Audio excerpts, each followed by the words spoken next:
Boa tarde a todos. Meu nome é Gelson, eu sou o tutor da disciplina Gerenciamento de Projetos. Vamos fazer uma live hoje sobre a fase 2, sobre as aulas, da fase 2. Antes eu quero lembrar a todos, que a nossa live 3, da fase 3, vai ser no dia 18 de maio e a live da fase 4 vai ser no dia 8 de junho. Lembrando que dia 18 de 4 agora, praticamente daqui a 2 semanas, vocês vão ter a prova, a atividade avaliativa do primeiro bimestre, referente à primeira fase e à segunda fase. Vai acontecer no dia 18 do 4, entre 18 do 4 e 20 do 6. Então, vocês podem fazer as atividades avaliativas. E a segunda do segundo bimestre, vai ser do dia 20 do 6 a 20 do 6. Então, vocês terão um dia só para fazer a segunda avaliação. Não deixe acumular as duas para que dê tempo de fazer as duas atividades avaliativas, que vale 40% na nota do trimestre. Ali, A avaliação global presencial vai acontecer no dia 22 do 6, na Uniandrade. Então, se vocês não têm aula, programe para nesse dia vocês estarem na Uniandrade e realizar a prova. Não vão perder a prova, senão vão ter que ir para o exame final, que também vai acontecer no modo presencial, no dia 6 de julho.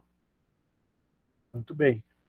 Então, vamos começar a nossa aulinha aqui de gerenciamento de projetos, Vamos falar sobre custos de projetos, O gerenciamento dos custos do projeto tem como objetivo manter o projeto dentro do orçamento aprovado.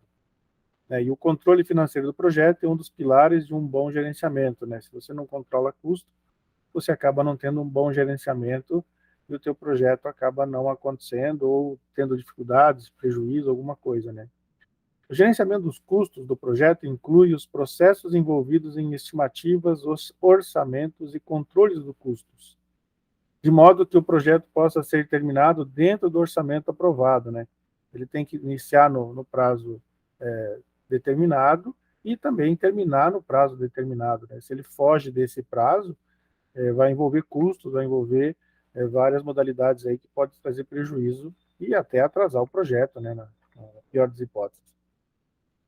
Então, existem 4 processos relacionados a esse ciclo de vida, O planejamento de custos, planejar custos, determinar o orçamento, estimar custos e controlar custos. Então, vamos falar um pouquinho aqui de planejar gerenciamento dos custos, visando definir como serão estimados os custos, de que forma serão orçados e gerenciados e quais parâmetros serão utilizados no monitoramento e controle, Então, são os parâmetros que você vai colocar aí para você planejar esse custo, ver o teu orçamento, como é que ele está em dia, o quanto que você tem disponibilidade para despejar nesse projeto. Determinar o orçamento, a fim de identificar a parte de nível de pacote, a fim de identificar e, a partir do nível de pacote de trabalho, o valor necessário para a execução do projeto e definir o orçamento, para então obter a aprovação ou não para a sua execução. Em função do orçamento que você prevê para o teu projeto, você vai definir se ele vai acontecer ou não. Às vezes tem um orçamento muito alto para um projeto, você percebe que ele não pode acontecer. Ou então o orçamento se eleva porque às vezes falta uma tecnologia, um produto, um insumo, que você não tem no momento, e mais tarde acaba acontecendo e esse projeto acaba sendo viável. Estimar custos, com o objetivo de identificar os recursos monetários necessários para a execução do projeto, em consonância com a estratégia definida na etapa de planejamento. Estimativa de custo, que nem sempre você vai ter um valor exato para cada etapa. Então, você tem que fazer as estimativas de custo para cada processo do projeto. Controlar os custos. Busca identificar desvios entre previsões e realizado, e com isso sinalizar a necessidade de um ajuste em tempo de projeto para a correta adequação ao orçamento aprovado. Então, se você não tem um controle correto dos custos, foge do seu escopo, O principal objetivo do método de estimar custos é colocar em prática todo o planejamento traçado anteriormente e identificar os recursos monetários necessários para a execução do projeto. Tá? Por isso que eu coloquei aqui esses asteriscos aqui, né? Porque é um processo muito importante que a gente vai discutir agora, né? Então, estimativa analógica. A estimativa analógica busca utilizar os custos de projeto anteriores e similares com bases matemáticas para cálculo. Às vezes tem um projeto similar, né? E aí você pode se basear nele para buscar fazer uma estimativa dos custos nesse momento. A estimativa paramétrica é uma estimativa utilizada com relação à matemática, né, estatística, com dados históricos, variáveis, né? Uma obra, por exemplo, você tem como fazer por metro quadrado, né? Então, é um comparativo, né? Uma estimativa paramétrica. Estimativa de 3 pontos, e aí um pouco de cálculo agora, né? Estimativa de 3 pontos leva em consideração, no seu cálculo, os riscos e incertezas, buscando, a partir de 3 tipos de visões, definir um valor aproximado. Essas visões são as seguintes: otimista, pessimista e a mais provável, né? Então, a otimista a gente chama de CO, a pessimista de CP e a mais provável de CM. E aí ele tem uma formulazinha que ele apresenta aqui, ó, né? De custo esperado, né? Tendo a otimista, a mais provável e a pessimista. Sendo que a mais provável tem um peso 4 aqui, tá vendo? Todo ele dividido por 6. Então, nós temos um exemplo aqui de um otimista, né, com 75. Vamos falar, não está falando aqui em moeda, mas vamos falar em real. Um otimista aprova né, que o projeto vai acontecer com 75, o mais provável seria 100, e o pessimista, ele coloca aqui um valor de 150, né? E aí você vai para fazer os seus cálculos, você vai ver um custo esperado de 75, mais 4 vezes 100, que é o mais provável, mais 150, que é o pessimista. Tudo isso dividido por 100, eu tenho um valor, né, de um custo esperado de 104,17. Esse é o meu custo esperado. Se ele tiver entre esse valor, eu tenho o meu custo esperado, né? Se for abaixo, muito melhor. Se for acima, não é um custo esperado, né? Ele foge da alçada. Tem uma outra formulazinha que ele não identifica o mais provável como um peso 4, mas porém ele divide tudo por 3, né? Então seria 75 mais 100 mais 150 dividido por 3, e você teria um custo esperado de 108. Pode ver que ele não foge muito aqui do valor da fórmula anterior, né? Só que ele dividiu por 3. Análise de valor agregado. Análise de valor agregado visa integrar dados de escopo, custo e cronograma. A união dessas 3 dimensões forma a linha de desempenho que busca comparar o trabalho realizado com o trabalho previsto em um determinado período. Então, a seguir será apresentado composições dessa forma de cálculo, né? Então, vamos lá: valor planejado, que é o VP, o custo real, CR, e o valor agregado, VA. Então, ele tem aqui uma formulazinha, né, que é VA, em porcentagem, né, completado da atividade menos AVP. Tá? Então, eu tenho o valor agregado, uma porcentagem completado da atividade, né, eu vou estimar essa porcentagem, menos o valor planejado. Então, indo para a fórmula, eu tenho aqui um VA de 50% menos 100, né, que é o valor planejado, eu vou ter aqui um valor de agregado de 50, né? Certo? Então, tem um valor de 50% menos 100, eu tenho 50, né? A porcentagem é o que aconteceu no projeto aqui, ó. E aí eu não estou colocando essa porcentagem em taxa de porcentagem, ele está colocando como porcentagem mesmo. Na verdade, ele é como se ele não tivesse acrescentando a porcentagem, ele está colocando apenas o número da porcentagem, né, porque é uma fórmula apenas para previsão, né? Bem, índice de desempenho de prazos, né? Então eu tenho aqui IDP, que é o índice de desempenho de prazos. Trata-se de uma medida de avaliação do processo alcançado em comparação ao progresso previsto para o período. pode ser calculado pela seguinte fórmula, né? Então, tem o VA, que é o agregado, pelo VP, que é o planejado. Então, é importante a gente ver o resultado dessa IDP, né? Índice de desempenho de prazos, que é, se ele for inferior a 1, o projeto está atrasado. Tá? Então, se der 1, alguma coisa, o projeto está atrasado. Se ele for menor do que 1, ao contrário, gente, desculpa. Se ele for, o IDP for menor do que 1, né, o projeto está atrasado. Se o IDP for maior do que 1, né, 1 ponto alguma coisa, o projeto está adiantado. E se o IDP for igual a 1, o projeto está dentro do previsto. Então, nós temos aqui um IDP, valor agregado pelo planejado. Eu tenho aqui 2.700, dividido por 3.000, 0,90.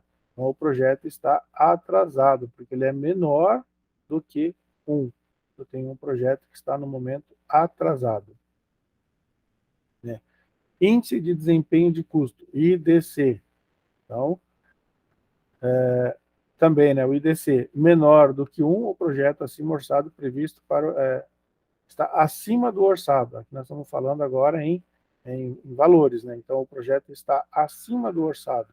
Se o IDC for maior do que 1, o projeto está abaixo do orçado. E se ele for igual a 1, ele está dentro do orçado. Então, os mesmos 2.700 pelo 3.100, agora por um valor 3.100, não mais 3.000, eu tenho 0,87. Como ele é menor, ele está acima do orçado. Ó. Já está acima do previsto, né, do que foi orçado. Bem? E a estimativa no término, que é o ENT, né, ENT, estimativa no término. Aí eu pego o ONT e o IDC.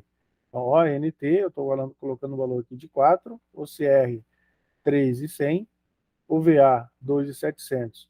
Calculo primeiro o IDC, 2.700 por 3.100, eu tenho 0,87, como a gente fez acima. Com base nisso, eu vou buscar o INT, e o ENT, então, que é 4.000, né, que é o OTN, dividido por IDC, que acabei de calcular, 0,87. Então, eu tenho um ENT de 4.597,70. Esse é o valor previsto para encerramento das atividades com base no desempenho atual do projeto. Então, já sei que é esse o valor que eu vou ter que disponibilizar até o final do projeto. Então, estimativa para terminar o EPT e variação VNT. Então, mesmo tendo um valor estimado, eu posso ter uma variação. E aí tem a formulazinha aqui do EPT, né, que é seguindo as mesmas linhas de raciocínio da etapa anterior, o custo necessário para terminar todo o trabalho restante de um projeto, o EPT, da atividade ou de pacote de trabalho, é calculado pela seguinte fórmula, aqui. Então, eu tenho 4.000, a UNT que eu acabei de calcular, 4.597,70, menos o CR, que é 3.100. Eu tenho 1.497 de estimativa. Já a variação, né, vai me dar o seguinte, 4.000, que também é o ONT agora, né, ONT, 4.000, ONT está ali, ó, tá? 4.000 menos o ENT, 4.597, então eu vou ter negativo.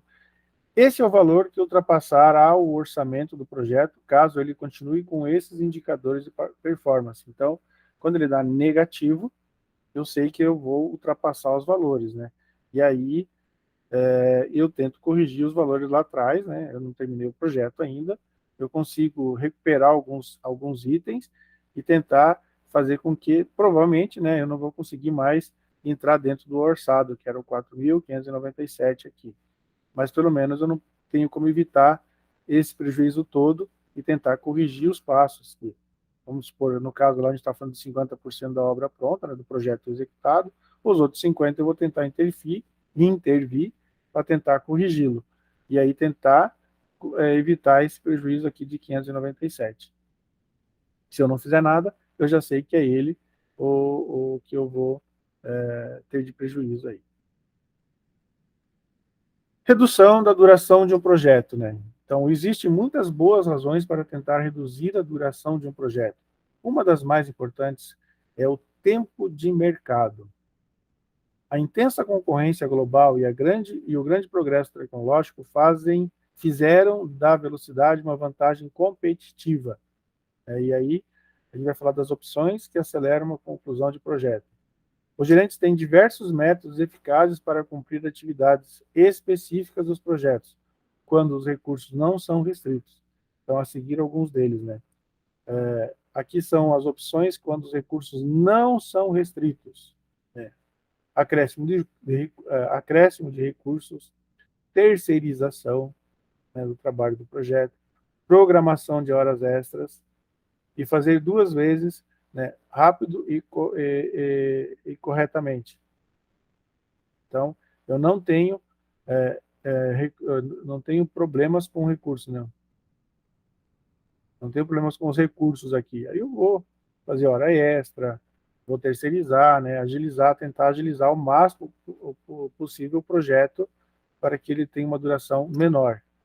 Agora, se eu tenho recursos restritos, eu não tenho como investir mais, está tudo investido no projeto, na execução do projeto mesmo, então eu vou tentar agilizar de alguma forma, buscar alguns itens para agilizar, né, fazer uma corrente crítica, redução do escopo do projeto, e comprometimento da qualidade. Então, preciso verificar esses itens para que, ao tentar reduzir o tempo do projeto, né, esses itens aqui não acabem causando algum problema na execução do projeto. Gerência de comunicação. Então, a comunicação é algo que está extremamente importante, não só na gerência de um projeto, em todas as execuções de uma organização, né, todos os departamentos, né, mas ela tem um papel no contexto da gestão de projetos conectados às diferentes partes interessadas, né. E aí nós temos aqui, ó, etapas da comunicação: planejar o gerenciamento das comunicações, gerenciar as comunicações e controlar as comunicações. E aí o autor aqui embaixo, né, ele traz uma fonte do PMI, né, e onde ele faz essas três, um infográfico onde mostra essas três visões aqui, né? Então, visão geral do gerenciamento e comunicação do projeto, onde você tem diretamente planejar e gerenciar, né? Planejar o gerenciamento de cronograma e gerenciar as comunicações ligado para monitorar as comunicações. Não adianta nada você planejar e gerenciar se depois você não tem como monitorar se essas comunicações estão acontecendo corretamente. Os mecanismos pelos quais as informações são trocadas podem ser em forma escrita, né, física ou eletrônica, faladas, né, pessoais ou remotas. Hoje, os falados estão muito via online, via remota, né? Não se pensava isso há 20 anos atrás. Formais ou informais, documentos formais, ou em mídia social, por exemplo, por meio de gestos, tom de voz e expressões faciais, por meio de mídias, imagens, ações ou mesmo apenas a escolha de palavras. Escolha de palavras, né? Muitas vezes há mais de uma palavra para expressar uma ideia, podendo haver diferenças sutis no significado de cada uma dessas palavras e expressões. E aqui ele está se atentando muito a formas de linguagem, né? Porque muitas palavras e gestos têm de familiaridade num país, né, numa cultura, em outra não tem. Então tem que tomar muito cuidado com esse tipo de coisa. Vamos falar um pouquinho de gerenciamento de riscos. Todo gerente de projetos compreende que os riscos são inerentes ao projeto. Um risco possui uma causa. E se ocorrer, tem uma consequência, né?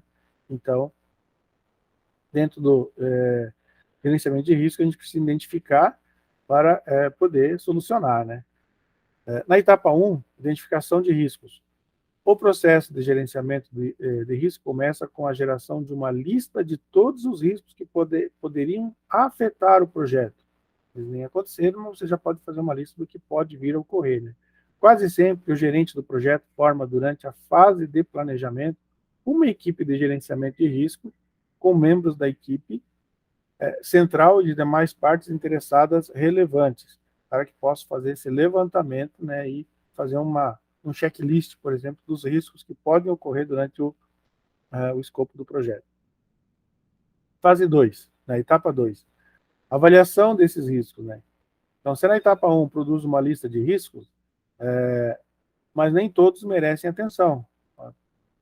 Você fez um checklist lá de vários pontos, né, que podem ser um risco.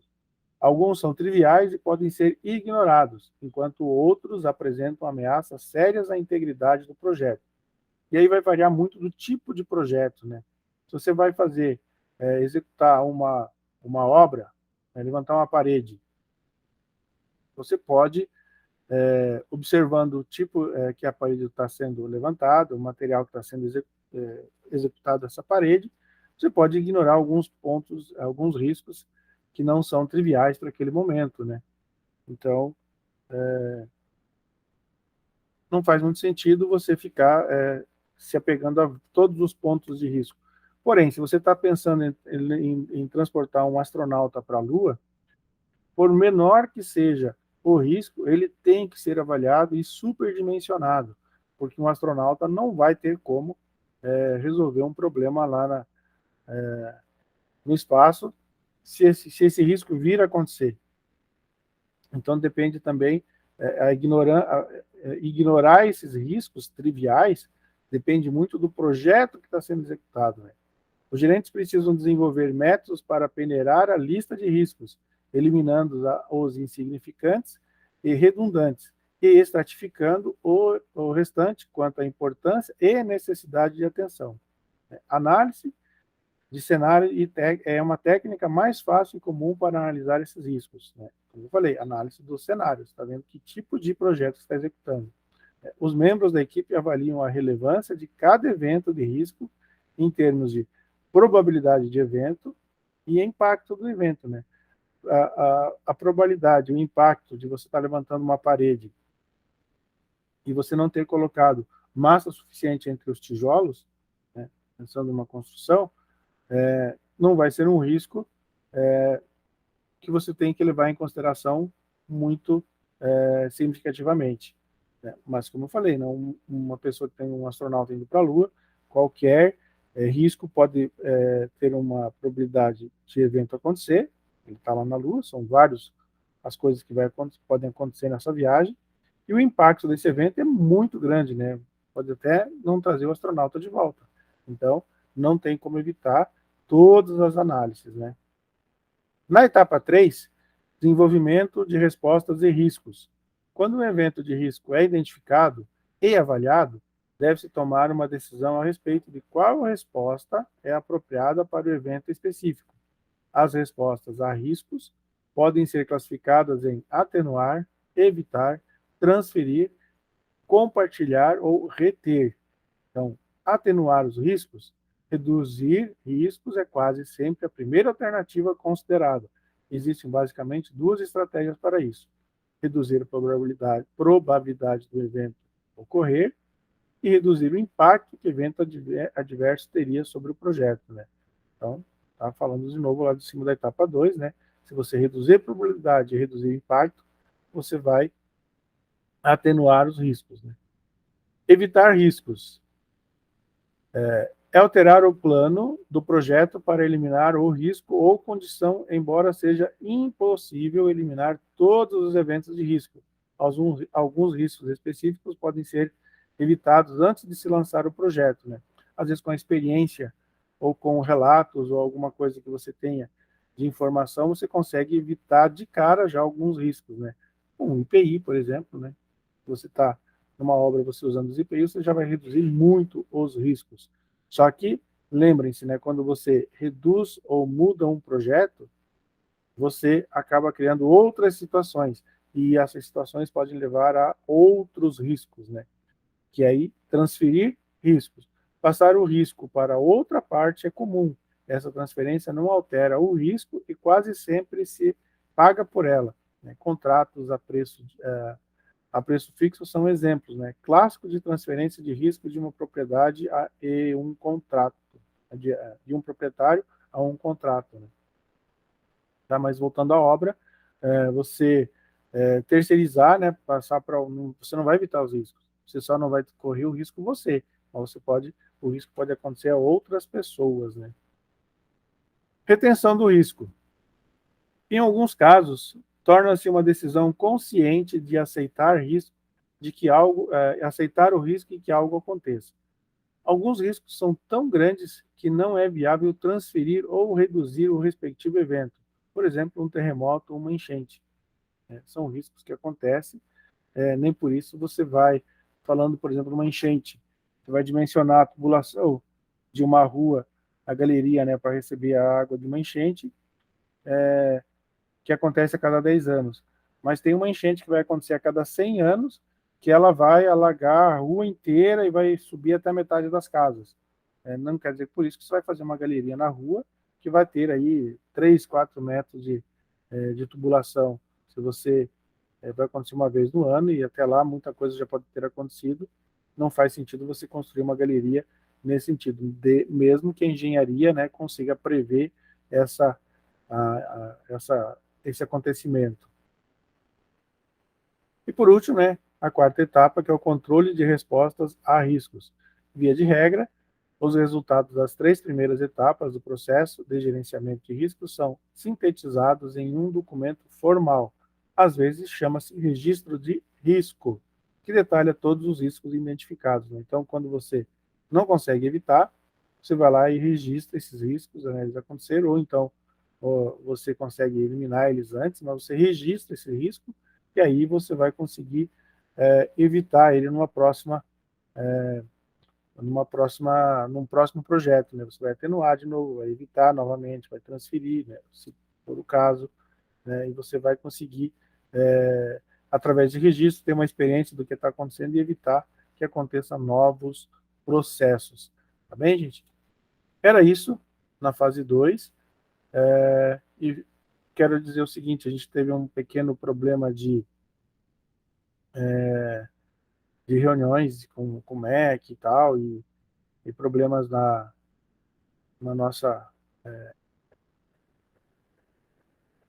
grade aqui, então atrapalhou um pouco a gente começar no horário a nossa aula de hoje. Mas na próxima provavelmente não vai ter problema, tá bem, gente? Obrigado pela compreensão e até a próxima. Até mais.